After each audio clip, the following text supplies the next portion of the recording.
He's mine now. My best friend laughed after stealing my husband. Until I walked in with a billionaire. What would you do if the two people you trusted most betrayed you together and expected you to disappear quietly? Here is where everything began. Lauren Pierce had stolen Naomi's husband quietly, but at Bennett Brooks's anniversary dinner, she made sure the humiliation happened where everyone could see it. At 7:18 on a rain-polished Thursday evening in Manhattan, Naomi Brooks Bennett stepped into the private dining room of the Marlowe Hotel and stopped beneath a chandelier of smoked glass. 40 executives, senior designers, and longtime clients moved between white-clothed tables while a jazz trio played near the windows.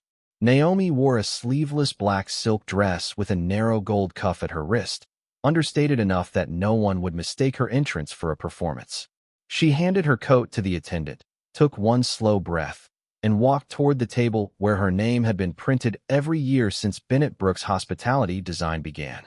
The card was gone. In its place sat two cream cards embossed in gold, Grant Bennett and Lauren Pierce. Lauren was already seated beside him. She wore a deep red gown Naomi had helped her choose months earlier for an important client season, back when Lauren was still the woman who called after midnight to ask whether Naomi thought a relationship was worth saving. Grant's hand rested at the back of Lauren's chair with the familiarity of repetition, not accident. Naomi's eyes stayed there for half a second too long. Grant noticed her first. Naomi. He stood, but he did not move away from Lauren. You made it. It's the company's anniversary. Her voice came out level. Why wouldn't I? Lauren lifted her champagne glass. We weren't sure you'd want to be around all this. All this. Naomi looked from her oldest friend to her husband of 12 years. On the stage behind them, the Bennett Brooks logo glowed above photographs of hotel lobbies, restored facades, and waterfront resorts Naomi had designed until their drawings lived in her memory like rooms she could still walk through. Grant glanced toward two investors standing nearby. Naomi's been thinking about stepping back from the corporate side, he said. Lauren's taking on more leadership responsibility. Naomi turned to him. Have I? The smile on his face held, but only because other people were watching. We can discuss details later. Lauren touched his forearm. Tonight should stay positive. That was when Naomi understood the arrangement was not merely romantic. They were rehearsing a version of her departure before she had agreed to leave anything. One of the senior designers approached and asked where Naomi wanted to sit. Grant answered for her. We added a place near the design team. Near the design team. In the company she had co-founded 14 years earlier. Naomi did not argue in front of the staff. She picked up the displaced seating card from the service station instead. Someone had crossed out Naomi and Grant Bennett in blue ink and written Lauren beside his name. She slipped the card into her clutch. Lauren followed her toward the hallway outside the dining room. You don't have to make this ugly, she said. Naomi turned. For 16 years, Lauren had known the passwords to her sadness, the shape of her marriage, the exact stories Grant told when he felt overlooked. How long? Naomi asked. Lauren's expression changed, not into shame, but relief. Long enough to know this is real. Then she smiled, soft and almost amused. He's mine now. Through the open ballroom doors, Grant raised his glass and began thanking the people who had helped him build Bennett Brooks from nothing. Naomi felt the old instinct to protect him rise and die in the same breath. Her phone vibrated inside her clutch. She looked down at an email she had received earlier that afternoon from Sterling Meridian Properties. Please confirm your availability to serve as executive design principal for Meridian Harbor. Julian Sterling requests your participation personally. Naomi locked the screen without replying. Lauren thought she had taken Naomi's seat beside Grant. Neither of them had noticed that one of the most powerful clients in the room they were trying to impress had asked for Naomi by name. By the time dinner was served, Grant had stopped pretending Naomi was still one of the people who owned Bennett Brooks and started speaking as though her departure had already been decided. She remained at the table near the design team, the displaced seating card tucked inside her clutch beneath her phone. Across the room, Lauren sat beside Grant beneath the company logo, leaning toward him whenever a client approached. Naomi kept her shoulders relaxed and listened. That was what Grant had always underestimated about silence. He mistook it for absence. During the first course, he stood to introduce several members of the leadership team. He praised Lauren for taking operational responsibility during a period of transition, and described Naomi as moving toward a more selective creative role. No board vote had occurred. No resignation had been signed. Still, several guests turned toward Naomi with the careful smiles people offered someone they believed had already lost an argument. "Congratulations on having more time for yourself," one longtime client said. Naomi folded her napkin once. "I haven't announced any change." The client blinked. "Grant made it sound settled." "Grant makes many things sound settled." She said it without bitterness, and the man lowered his voice. "I see." Lauren noticed the exchange. Minutes later, she crossed the room carrying 2 glasses of champagne and placed one beside Naomi without asking. "You're making people uncomfortable." By answering questions? By refusing to help the transition look graceful. Naomi looked at the glass, but did not touch it. "What transition?" Lauren exhaled through a small smile. "You know Grant wants you away from day-to-day leadership. You've always preferred design anyway. Let him handle the company. Let me handle strategy. You can keep your name on the door if that matters to you." The sentence was meant to sound generous. Naomi heard what sat beneath it. They believed the company name was decoration, not ownership. "And who decided that arrangement?" she asked. "Grant is CEO. That wasn't my question." Lauren's smile thinned. "You really want to make this about technicalities?" Naomi glanced toward the projection screen, where an internal leadership slide now listed Grant Bennett, CEO, and Lauren Pierce, Strategic Leadership. Her own title, Design Principal and Co-Founder, had been reduced to Founding Creative Advisor. "Who approved that slide?" she asked. Lauren looked over her shoulder. "Marketing." "Who authorized the title change?" "Grant." Naomi said nothing more. After dessert, she walked toward the corridor outside the dining room and found 2 junior designers carrying boxes from her private office suite. One contained material samples from Meridian Harbor. Another held archived sketchbooks. "Where are those going?" Naomi asked. The younger designer stopped immediately. "Ms. Pierce asked us to clear the office for executive strategy use. She said you'd be working remotely." "Did she give you a written facilities authorization?" "No." "Then put everything back exactly where you found it." The designer nodded, visibly relieved to have a clear instruction. Lauren appeared behind them. "Naomi, don't do this to the staff." "I'm not. I'm asking who authorized removal of company project files from my office." Grant joined them before Lauren could answer. "I did." "Through what board action?" He gave a short laugh. "I don't need a board vote to manage office space." "You may not, but you do need one to change an officer title." His expression sharpened. "You are not an officer anymore if you're stepping back." Naomi met his eyes. "Then show me the resignation I signed." For the first time that evening, Grant had no immediate answer. Naomi took out her phone, photographed the altered leadership slide, then asked the executive assistant for a copy of the meeting agenda and the upcoming board calendar. Lauren crossed her arms. "Why?" "Because if you're already calling yourself leadership, I'd like to know when the board approved it." The calendar arrived minutes later. Naomi opened it beneath the corridor light. There was no vote scheduled to appoint Lauren president, no resolution removing Naomi, and no authorization transferring her office or role. Behind her, Lauren was already telling staff to continue the move anyway. Naomi looked at the box in Lauren's hands. It contained the original Meridian Harbor project binder with Naomi's name printed across the design lead tab. Lauren believed possession made the role hers. The board record said otherwise. Grant's first real attempt to remove Naomi from Bennett Brooks arrived the next morning in a leather folder with 4 signature tabs and a valuation that assumed she would rather disappear than fight.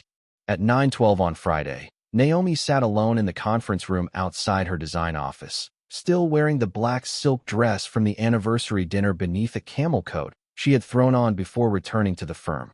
Rain streaked the windows above Midtown. On the table lay the altered leadership slide, the board calendar showing no vote for Lauren, and the original Meridian Harbor binder she had taken back from the box the night before. Grant entered without knocking and placed the folder in front of her. "We need to make this clean," he said. Naomi opened it. The first document was a separation acknowledgement stating that she intended to step away from active management while their marriage was resolved. The second was a resignation from her executive role.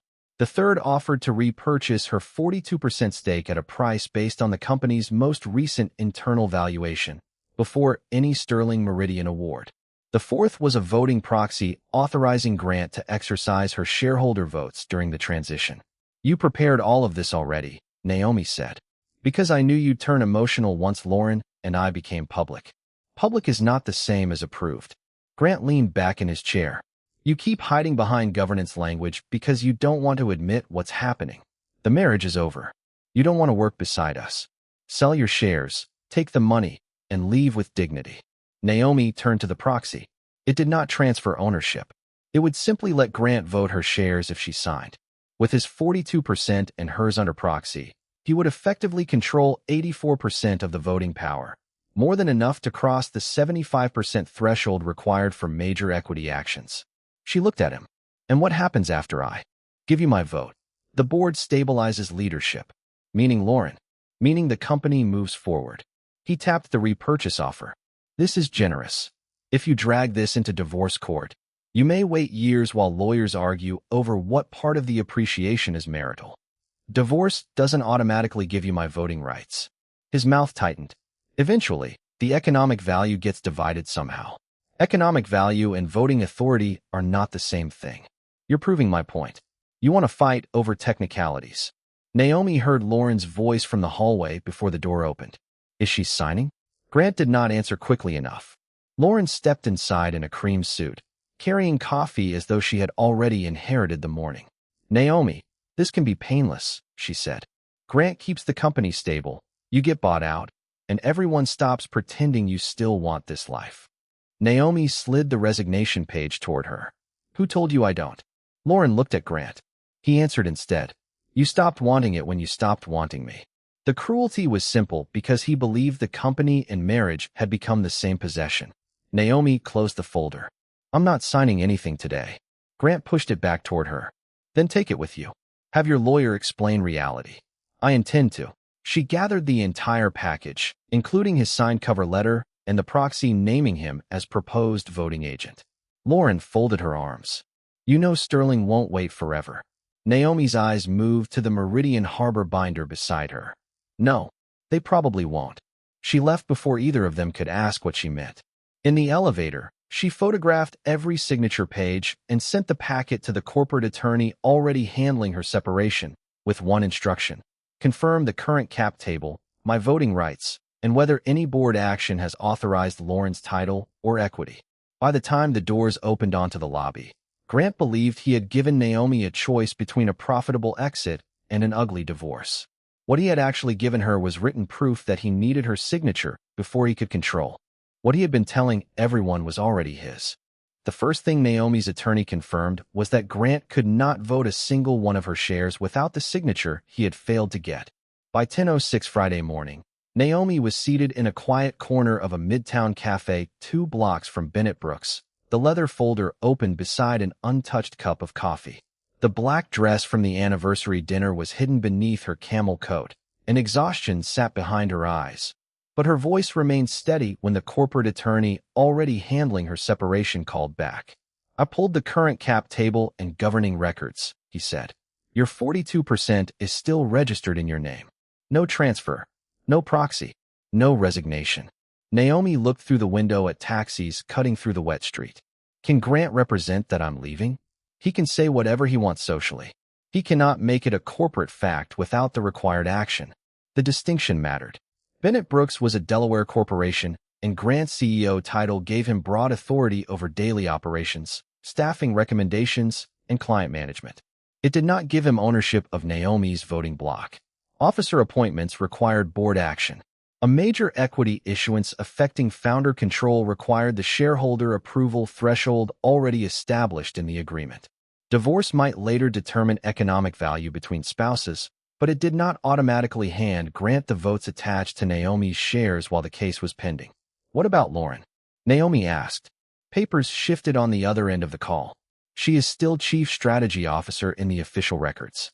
I found no board consent appointing her president. Any grant. Nothing issued. There is a draft compensation concept in circulation, but no approved 8% equity award. Naomi pressed 2 fingers against the edge of the folder. The night before, Lauren had occupied Naomi's place at the head table, used her office, and allowed staff to believe a leadership transition had already occurred. Grant had spoken as if the board were a formality that would eventually catch up with his version of events. "Do not challenge them publicly yet," Naomi said. "I want the records preserved before anyone starts cleaning up language."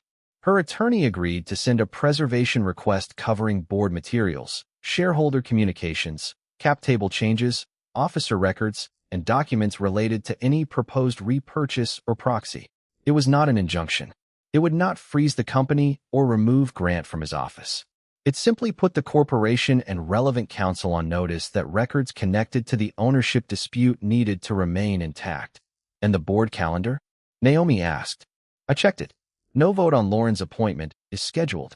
So if she uses president today, it is not her legal office unless the board properly appoints her." Across town, Grant interpreted Naomi's silence differently. He told Lauren she was lawyering up to negotiate the price, not to stay. By noon, an internal leadership draft still circulated with Lauren positioned beneath Grant, and staff were told Naomi would gradually reduce her presence. Lauren returned to Naomi's office and instructed an assistant to change the nameplate outside the door. The assistant hesitated. "Corporate secretary asked us to hold title and office changes until governance review." Lauren's hand stopped on the brass plate. "Who requested that?" "Counsel." Grant came out of the conference room, took the notice, and read it twice. It did not accuse him of misconduct. It stated only that no officer change, equity issuance, share transfer, or voting proxy involving Naomi Brooks Bennett could be recorded without completed corporate authorization. Naomi received the same notice on her phone. She read the first line, then the last, and finally allowed herself one quiet breath. Grant had spent the morning telling Lauren that divorce would eventually make Naomi's shares his problem to solve. The company record had just confirmed something far simpler. 42% of Bennett Brooks still belonged to Naomi, and Grant could not move it without her. The first public crack in Grant's new version of Bennett Brooks appeared before lunch, when Lauren introduced herself as president and the company's own. Counsel corrected her in front of a client. Naomi was still in the Midtown Cafe when the message reached her from the executive assistant. Client briefing paused over title discrepancy. She closed the leather folder, paid for the coffee she had barely touched, and returned to Bennett Brooks without hurrying. By the time she stepped off the elevator, the atmosphere outside the main conference room had changed. Through the glass, Lauren stood beside a presentation screen displaying Lauren Pierce, President, Bennett Brooks Hospitality Design. Grant was near the head of the table, one hand braced against a chair, while two senior managers reviewed their phones. The corporate secretary stood by the door with a printed notice. "The title cannot be used externally," she said. "There has been no board action appointing Ms. Pierce president." Lauren's face remained composed, but her fingers tightened around the presentation remote. "This was approved by Grant. Grant can recommend an officer appointment," the secretary replied. "The board has not approved one." The client representative looked from Lauren to Grant. "So who is she today?" Grant answered before anyone else could. "Chief Strategy Officer, pending formalization of the expanded role." Naomi entered quietly and took a seat near the wall. Grant saw her, but did not acknowledge her. Lauren removed the president's slide and continued the briefing under her existing title. 10 minutes later, she reached a page describing the proposed Sterling-Meridian relationship as secured. Naomi's eyes lifted. The language was wrong. Sterling-Meridian had issued a conditional engagement letter, not a final award. She said nothing yet. After the client left, Grant closed the conference room door. "Was that necessary?" he asked Naomi. "I didn't say a word. Your lawyer created this spectacle. Corporate records created it." Lauren dropped the remote onto the table. "We're wasting time on technicalities when the company needs momentum." "Momentum does not appoint officers," Naomi said. "Neither does it issue shares." Lauren looked at Grant. That was enough. Naomi understood there was more. Grant moved quickly to redirect the conversation, but the preserved governance materials were already being reviewed under the notice from that morning. An internal compensation draft showed a proposed 8% equity grant for Lauren tied to performance after the Sterling-Meridian project. It had not been approved by the board or shareholders. Under the existing governance threshold, Grant's 42% was nowhere near enough to force through an issuance that could materially alter founder control. "It's a proposal," he said. Then why is Lauren speaking as though it is part of the next leadership structure? Because after Sterling closes, everyone will want stability. Naomi held his gaze. Sterling has not closed. His expression shifted, not to fear, but irritation. They selected us. They sent a conditional engagement letter. Julian Sterling is not walking away over wording. Lauren stepped closer. You're acting like he hired you personally. Naomi thought of the email waiting in her clutch from the anniversary dinner and did not answer. Grant continued, more confident now that he believed he had found the real issue. This is about your buyout. You think the Sterling project raises the value of your shares, so you're stalling. I think you're announcing things before anyone with authority has approved them. The room went quiet enough for Naomi to hear the ventilation system above the conference table. She did not need to press further. The records were already doing that. Later that afternoon, she reviewed the Sterling presentation files Grant and Lauren had circulated internally. The draft described Bennett Brooks as the chosen design partner, Lauren as incoming president, and Naomi as a departing founder transitioning out of active leadership. Attached behind the presentation was the proposed 8% equity structure Lauren expected to receive after the project announcement. Naomi closed the file slowly. The affair had not merely replaced her at Grant's side. Grant and Lauren were trying to use an unfinalized client award, an unapproved title, and an unissued equity grant to make Naomi's departure appear inevitable before she had surrendered a single share. Long before Grant learned to stand beneath the Bennett Brooks logo and call the company his, Naomi had spent a freezing winter night keeping their first major hotel project from collapsing around him. The memory returned as she stared at the draft Sterling presentation calling her a departing founder. 14 years earlier, Bennett Brooks had occupied 2 rented rooms above a printing shop in Soho, with 1 junior designer, 3 laptops, and more ambition than cash. Their first serious commission was the restoration of a landmark boutique hotel whose century-old facade had begun failing inspection halfway through construction. The client threatened to terminate the contract. The contractor blamed the drawings. Grant paced beneath exposed ductwork with his tie loosened, rehearsing explanations for the next morning's meeting. Naomi sat on the floor beside rolled plans, a scale ruler across her knees, comparing structural notes against the preservation requirements. If we replace the entire facade system, we lose 6 months, Grant said. And probably the client. Naomi looked up, then stopped designing the argument and helped me design the sequence. She spent the night rebuilding the phasing plan, stabilize the dangerous sections first, protect the historic stonework, shift interior crews to unaffected floors, and restructure the design packages so construction could continue while the facade solution moved through review. At 3:40 a.m., Grant fell asleep in a conference chair. Naomi kept working. By sunrise, she had a revised set of drawings, a cost impact table, and a presentation Grant could carry into the client meeting. He used almost every page. The hotel stayed with Bennett Brooks. Months later, when the restored property opened, a trade magazine credited Grant with the decisive strategy that saved the project. Naomi read the article at their kitchen table. They forgot you, Grant said. She smiled and folded the magazine. The building opened. That matters more. He reached across the table and took her hand. When this gets bigger, no one will forget we built it together. At the time, she believed private truth was enough. 9 years ago, another project tested that belief. Julian Sterling had hired Bennett Brooks to redesign a historic coastal hotel after 2 previous concepts failed to satisfy both preservation authorities and luxury operators. Grant handled the presentations. Naomi handled the problem. She spent 3 days walking the property with Julian, tracing guest circulation through service corridors, identifying where a spectacular lobby concept would create impossible back-of-house bottlenecks, and redrawing the plan so the historic structure could remain intact without sacrificing operations. Julian asked her questions Grant rarely did. Why one entrance mattered. Why a kitchen turn radius affected a 5-star guest experience. Why preserving an old staircase could be more valuable than replacing it. Naomi answered every one. At the final review, Julian closed the presentation book and said, "Your firm should make sure she stays on anything you design for me." Grant laughed. "She's not going anywhere." Years passed. Naomi continued letting him take the microphones while she took the drawings home. Her silence began as partnership, then became habit. Grant started saying she was the creative half, as if creativity were decorative and strategy belonged to him. Eventually, even that shrank. He told clients he had built Bennett Brooks, while Naomi preferred design work away from corporate decisions. She corrected him less often because correcting a husband in public felt like exposing a wound. Grant mistook restraint for agreement. Naomi returned to the present and opened the archived formation records her attorney had sent that morning. At the top of the first founder share certificate was her name, Naomi Brooks Bennett, 42% voting shares. Beneath it was Grant's matching certificate.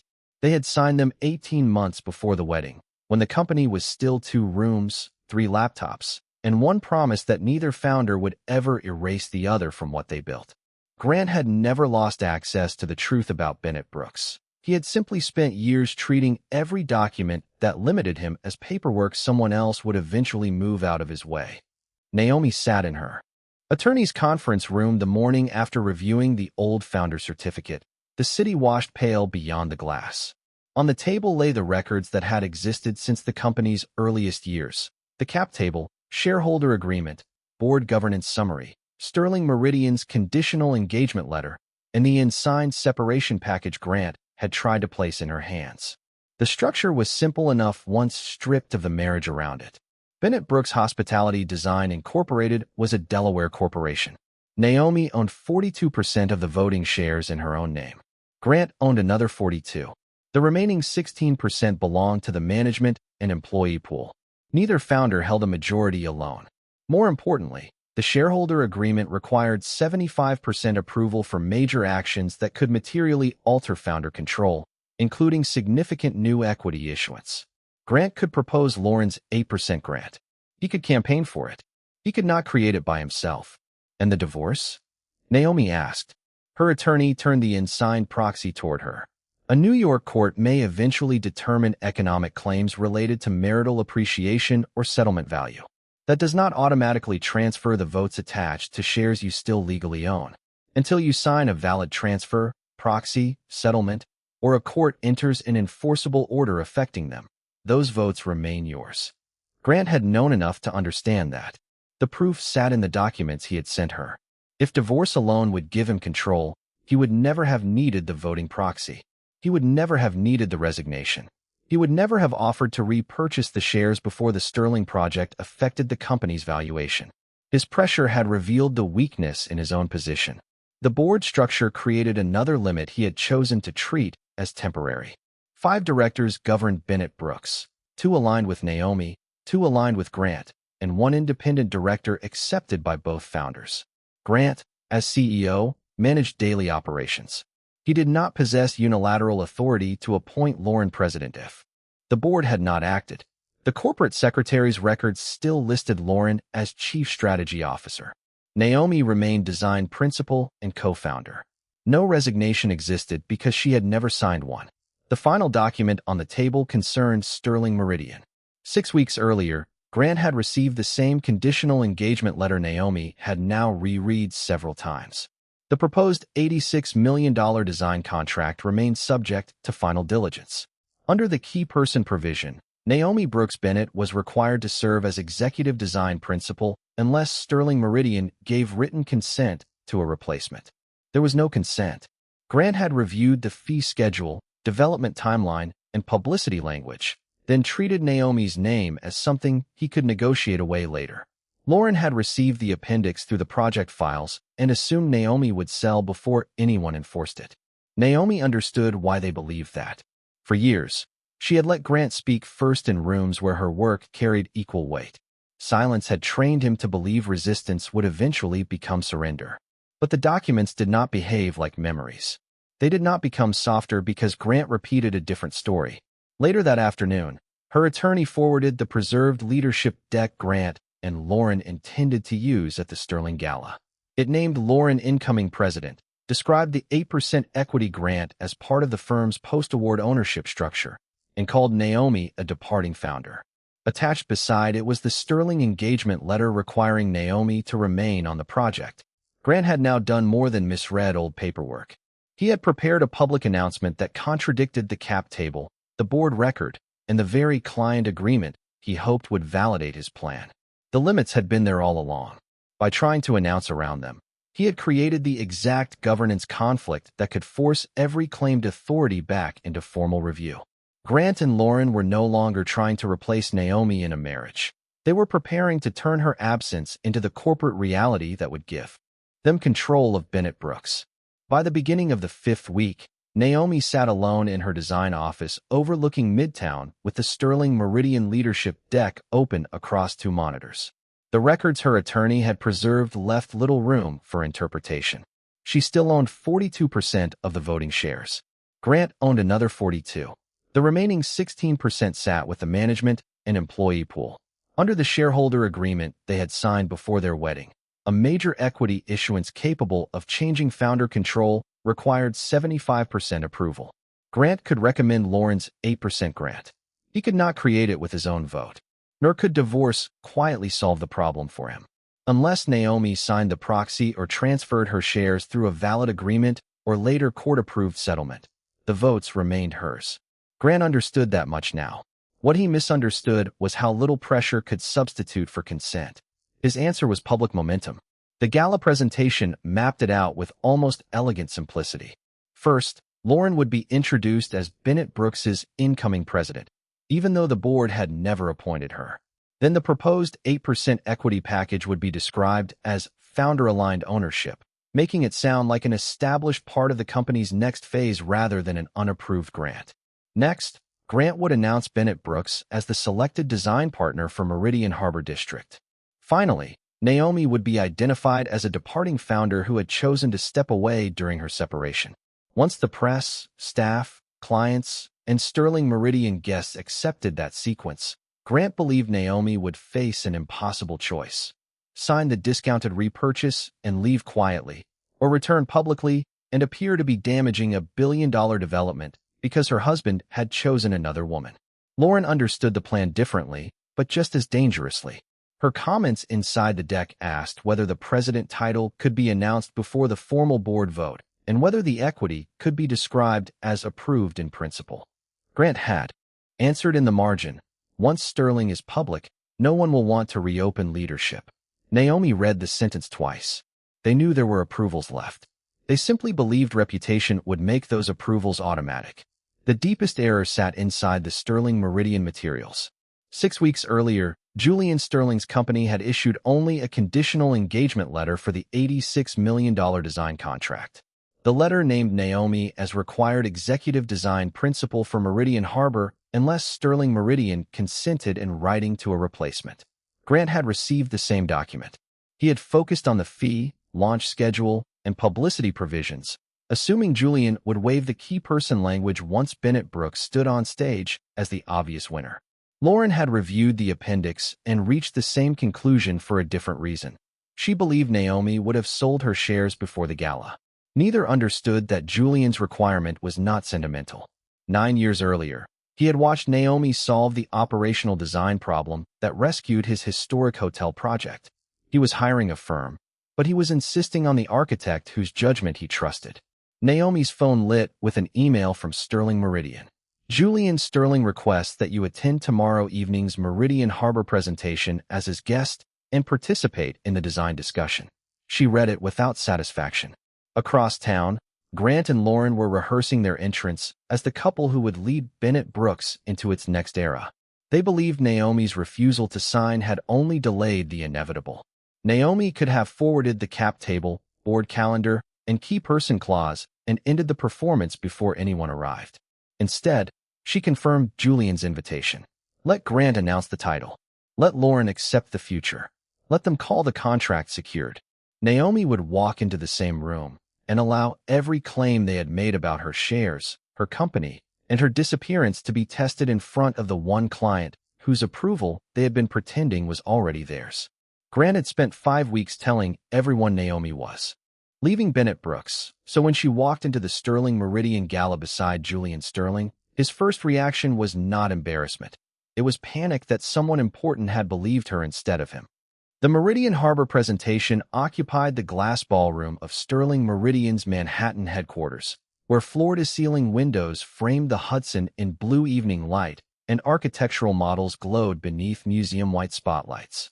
Grant stood near the stage in a black tuxedo, accepting congratulations for a contract that had not yet been awarded. Lauren, in a champagne-colored gown, remained at his side beneath a digital display reading Bennett Brooks, Meridian Harbor Leadership. Her badge said Chief Strategy Officer, but she had already introduced herself twice as incoming president. Naomi entered at 7:46 wearing a sculpted midnight blue gown and simple gold earrings. Julian Sterling walked beside her, not holding her arm like a romantic accessory, but discussing the waterfront model as though they had continued a professional conversation from 9 years earlier. People noticed Julian first. Then they noticed Naomi. Lauren's smile stopped halfway through a sentence. Grant handed his champagne to a server and crossed the room before Naomi reached the model. "What are you doing here?" he asked quietly. Julian looked at him. "I invited her." Grant recovered quickly. "Of course. Naomi has been important to the firm's history, but she's transitioning out of active leadership." "Is she?" Julian asked. "Yes," Lauren answered before Naomi could.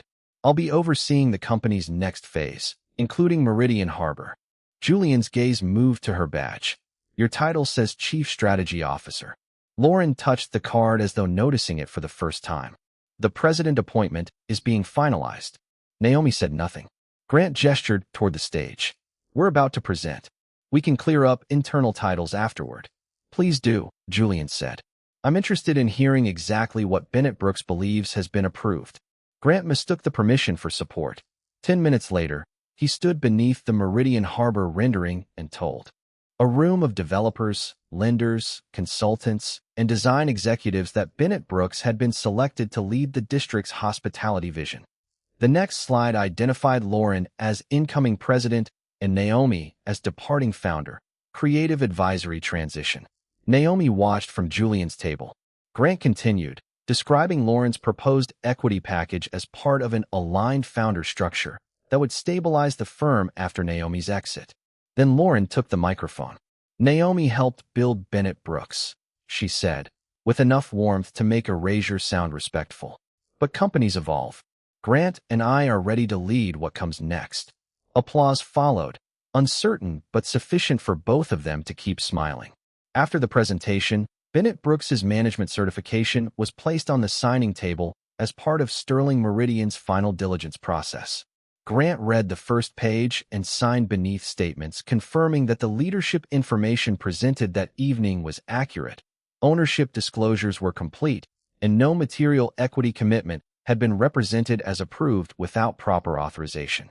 Lauren signed the accompanying leadership acknowledgement identifying her current legal office and any proposed compensation changes. She hesitated at the line marked Current Officer Title. Grant leaned toward her. "Use President. The board will ratify it." Lauren wrote President. Naomi watched the pen leave the paper. No one had forced either of them to say the contract was secured, call her departing, or convert a proposed grant into existing authority. They had completed the record themselves. Julian waited until both documents were collected. Then he rose. "Before Sterling Meridian proceeds," he said, "there are discrepancies between tonight's presentation and the engagement materials our company actually issued." Grant stepped toward him. "Julian, those are internal governance details. They became my details when you represented them as conditions of my project." A Sterling Meridian screen replaced the celebratory rendering with the conditional engagement letter already circulated 6 weeks earlier. Julian turned toward Naomi. "Ms. Brooks Bennett, the letter names you as the required executive design principal. Would you join us and clarify whether you resigned, transferred your voting rights, or authorized the leadership changes presented tonight?" Naomi did not walk toward the stage to reclaim Grant.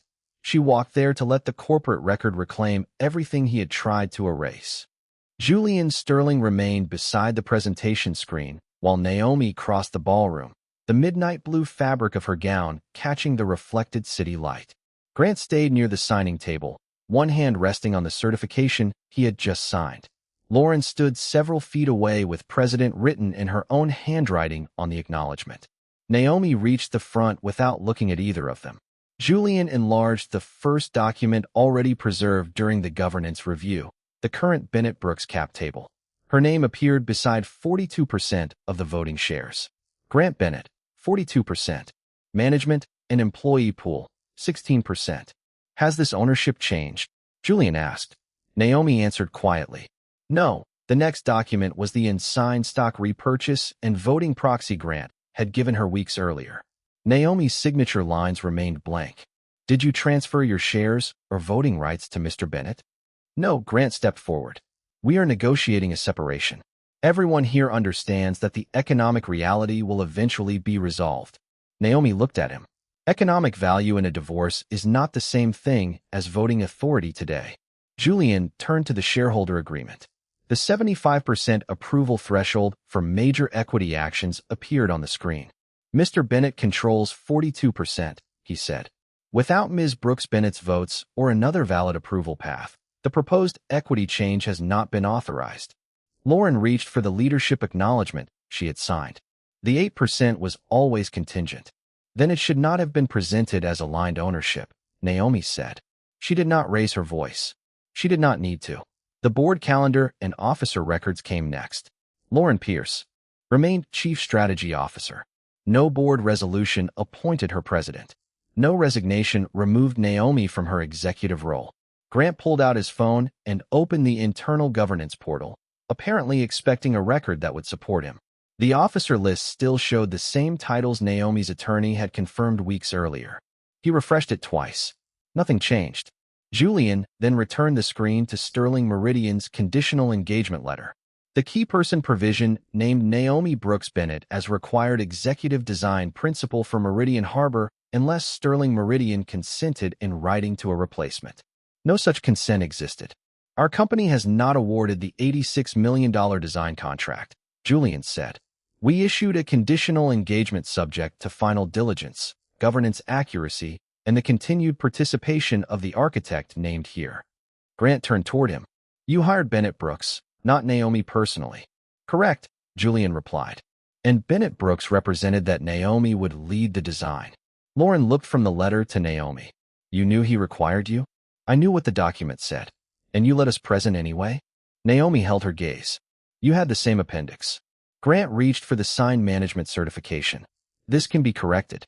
We can amend the titles, update the language, and move forward tonight.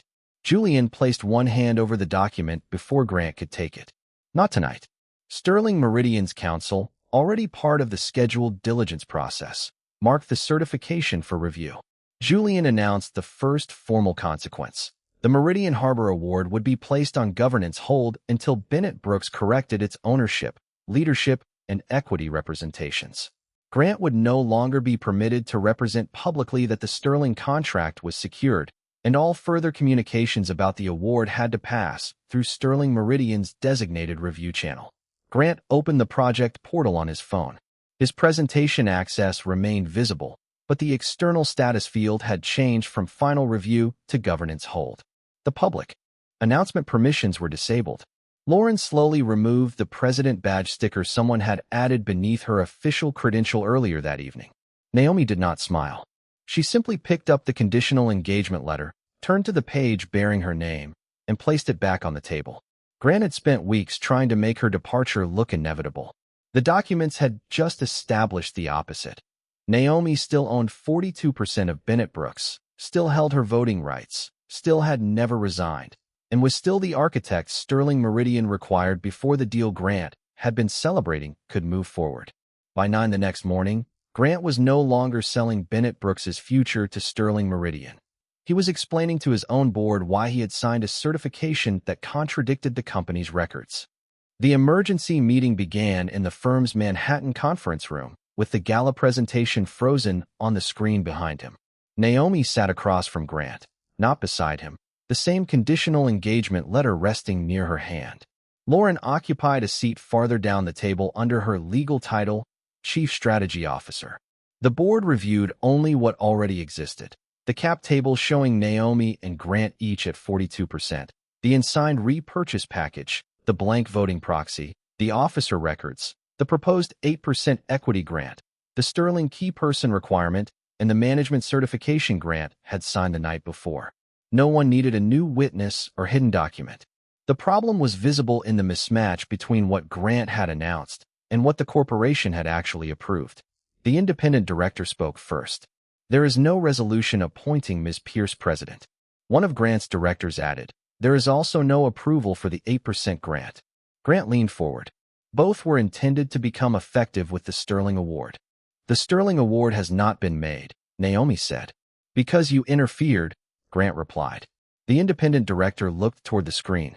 Sterling placed the project on hold after you represented a conditional engagement, as secured and signed a certification that the leadership disclosures were accurate. The board voted to place the Sterling negotiations under a temporary special committee until the governance review was complete. Grant remained CEO and retained his 42% voting stake. He did not lose the company through one embarrassing night, but he lost the ability to speak for Bennett Brooks on the Meridian Harbor transaction without committee approval.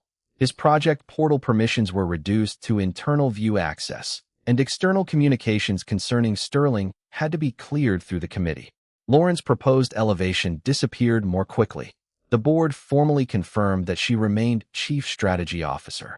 The 8% equity proposal was withdrawn from consideration pending the review. She could continue performing her existing job, but she was removed from Sterling negotiations and any leadership announcement connected to Naomi's separation. Lauren stared at the cap table for several seconds before turning toward Grant. You told me Naomi's shares would be bought out before the gala. That was the plan. You told me the board would ratify my title once Sterling was public. They would have. And the 8%. Grant's answer came slower. It was structured to follow the award. Lauren looked at Naomi's blank proxy on the screen. So none of it was yours to give me. Grant lowered his voice. Do not simplify this.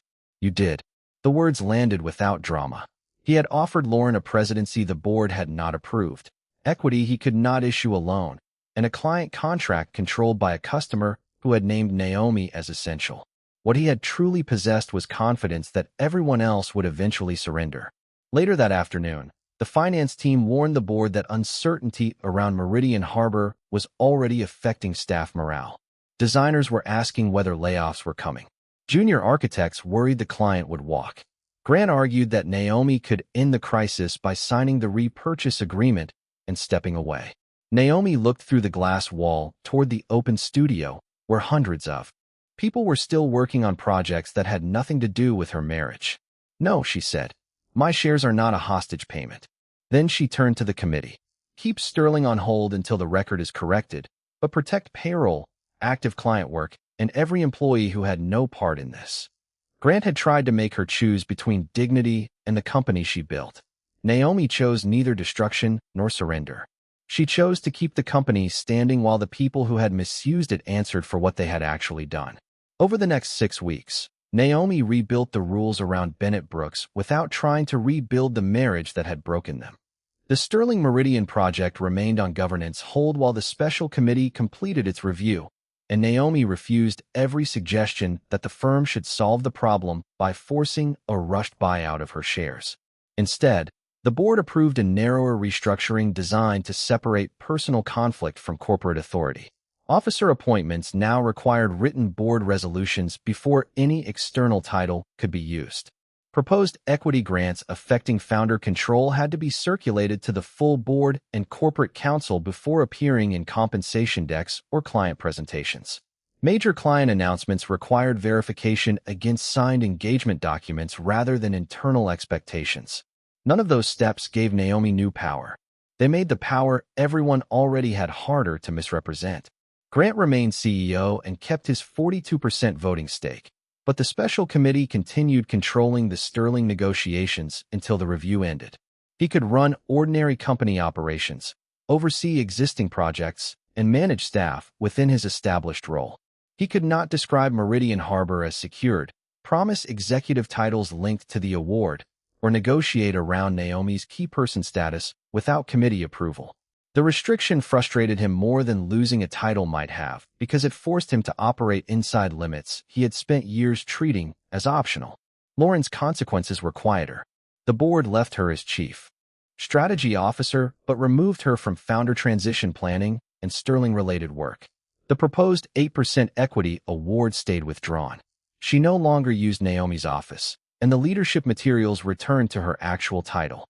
Several weeks into the review, Lauren submitted a request to step away from executive strategy responsibilities while the board determined whether her personal relationship with Grant had compromised her judgment. The board accepted the transition without spectacle. No security escort. No humiliating announcement. She simply stopped occupying a future that had never been formally hers. Naomi spent most mornings back in the design studio. She met with junior architects, reviewed drawings, and restored project files that had been moved during Grant's attempted transition. The employees did not need to choose between founders. Payroll continued. Existing clients received factual updates. No one lost a job because Grant and Lauren had confused personal confidence with corporate consent. Sterling Meridian eventually reopened due diligence after Bennett Brooks corrected the leadership presentation and confirmed that Naomi remained executive design principal. Julian's team made no promise beyond continuing the review, and Naomi asked for none. If Meridian Harbor moved forward, it would do so because the firm could satisfy the actual engagement terms, not because she wanted a public victory. Her divorce proceeded separately. Naomi rejected the original repurchase offer, but she agreed to an independent valuation process for any future settlement involving economic claims related to the company. Her 42% voting shares remained hers unless a valid agreement or court-approved resolution changed that. She stopped answering Grant's messages about what their separation was doing to the firm and directed every corporate question back through counsel and the board process. One evening, after the studio emptied, Naomi stood beside the window where Manhattan lights reflected across unfinished Meridian Harbor drawings. Her phone showed a message from Julian about a design review scheduled the following week. Nothing personal, nothing dramatic, just a client asking for the architect he had trusted years before. Naomi closed her laptop and turned off the office light. For the first time since Lauren had laughed, "He's mine now," Naomi was not measuring what had been taken from her. She was beginning to see what remained when she stopped letting Grant define the boundaries of her life. The company was still standing. Her work was still hers. Her shares were still hers. What remained unanswered was whether she still needed the people who betrayed her to recognize that, or whether freedom had already arrived without their permission. 10 months after Lauren laughed, "He's mine now," Naomi stood at the edge of the Meridian Harbor construction site and watched steel rise where Grant had once tried to erase her name. The morning wind off the Hudson tugged lightly at the hem of her cream coat as cranes moved above the waterfront and crews crossed temporary walkways beneath the skeletal outline of the future hotel. Sterling Meridian had ultimately awarded Bennett Brooks the design contract after the governance review closed, the leadership records were corrected, and Naomi's role as executive design principal was reaffirmed. The decision had not repaired her marriage, and it had not restored the friendship Lauren destroyed. It had simply returned the project to the terms that should have governed it from the beginning. Bennett Brooks was still operating.